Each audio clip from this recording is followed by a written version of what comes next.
Halo teman-teman semua, selamat datang kembali di Seteduh Harian Menjadi Murid. Nah, kalau kita kemarin baru aja selesaiin imamat 6, hari ini kita akan masuk ke imamat 7 dari ayat 1 sampai 10-nya nih teman-teman. Hari ini kita akan membahas tentang korban penebus salah.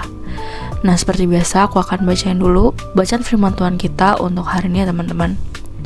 Imamat 7 ayat 1 sampai 10, korban penebus salah. Inilah hukum tentang korban penebus salah. Korban itu ialah persembahan maha kudus. Di tempat orang menyembelih korban bakaran, disitulah harus disembelih korban penebus salah, dan darahnya haruslah disiramkan pada mezbah itu sekelilingnya. Segala lemak dari korban itu haruslah dipersembahkan, yakni ekor yang berlemak dan lemak yang menutupi isi perut, dan lagi kedua buah pinggang dan lemak yang melekat padanya, yang ada pada pinggang, dan umbai hati yang harus dipisahkan beserta buah pinggang itu. Haruslah imam membakar semuanya itu di atas mezbah sebagai korban api-apian bagi Tuhan. Itulah korban penebus salah. Setiap laki-laki di antara para imam haruslah memakannya. Haruslah itu dimakan di suatu tempat yang kudus. Itulah bagian maha kudus. Seperti halnya dengan korban penghapus dosa, demikian juga halnya dengan korban penebus salah, satu hukum berlaku atas keduanya. Imam yang mengadakan pendamaian dengan korban itu, bagi dialah korban itu. Imam yang mempersembahkan korban bakaran seseorang, bagi dia juga kulit korban bakaran yang dipersembahkannya itu. Tiap-tiap korban sajian yang dibakar di dalam pembakaran roti, dan segala yang diolah di dalam wajan dan di atas panggangan, adalah bagi imam yang mempersembahkannya. Tiap-tiap korban sajian yang diolah dengan minyak atau yang kering adalah bagi semua anak-anak Harun. Semuanya dapat bagian. Ya demikian teman-teman, bacaan firman Tuhan kita untuk hari ini. Ayo sekarang kita langsung masuk ke saat teduhnya ya guys. Nah oke guys, perkop ini memberikan daftar ringkasan apa aja sih yang termasuk bagian para imam dari setiap persembahan yang diberikan. Kayak sate kemarin nih, ada yang harus dimakan imam kan ya. Nah kira-kira apa aja dari korban yang jadi bagiannya si imam? Bagian ini juga menyebutkan kulit dari hewan yang dijadikan korban bakaran itu mesti dibuang. Sayang sekali ya, kulit padahal enak banget ya guys. Nah, di perikop ini juga disebutkan persembahan yang berupa biji-bijian dan tepung mentah yang dicampur dengan minyak. Bayangin ya guys, persembahan itu kan hampir tiap hari ada ya, karena penduduk Israel itu bergantian mengaku salah dan memberikan korban penebusan dosa, korban sajian, korban penebusan salah. Nah, bayangin aja, berapa banyak para imam itu punya stok kulit binatang yang tidak menjadi bagian dari korban yang dipersembahkan pada Allah. Jadi kulitnya bisa diambil oleh imam. Pasti sebanyak itu sih. Selain kulit binatang, si imam juga bisa memakan gandum yang sudah dimasak. Itu yang dijadikan persembahan juga. Imamat 7 yang sekarang sedang kita renungkan bersama ini menjelaskan bahwa ucapan syukur itu adalah inti dari pengorbanan. Nah, ada 3 motivasi untuk mempersembahkan korban. Yang pertama adalah ucapan syukur langsung, karena Tuhan telah melakukan sesuatu untuk umatnya. Kayak contohnya nih, seorang wanita memberikan persembahan ucapan syukur ketika dia telah melahirkan seorang anak dengan selamat.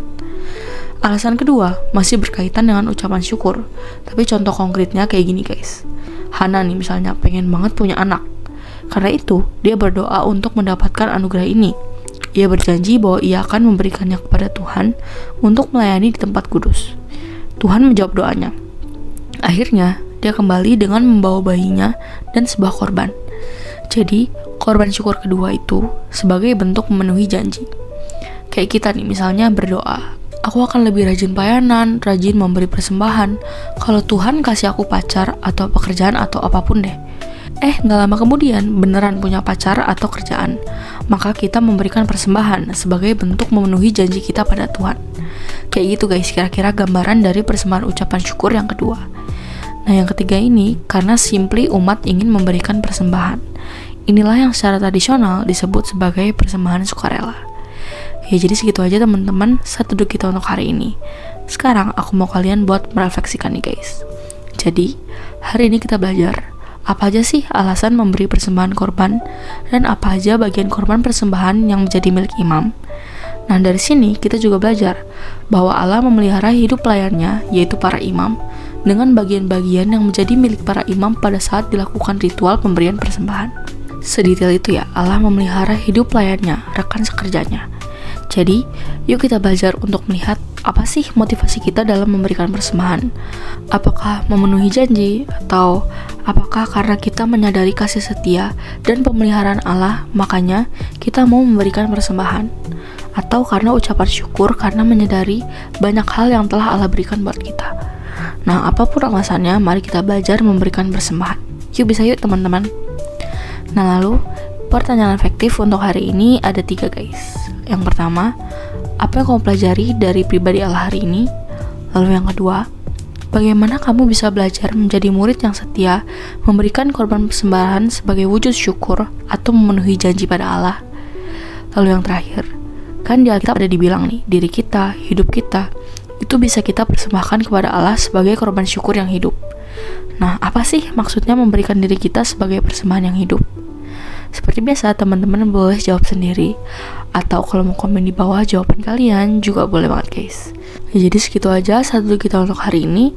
Sekarang aku mau pimpin kalian dalam doa penutup ya teman-teman. Teman-teman, mari kita berdoa. Tuhan, tolong aku untuk setia dan disiplin dalam memberikan persembahan syukur. Terima kasih Tuhan, hanya dalam namamu kami berdoa. Amin. Tetap semangat guys, Tuhan Yesus beserta kita. Thank you for watching and see you in the next video. Bye-bye.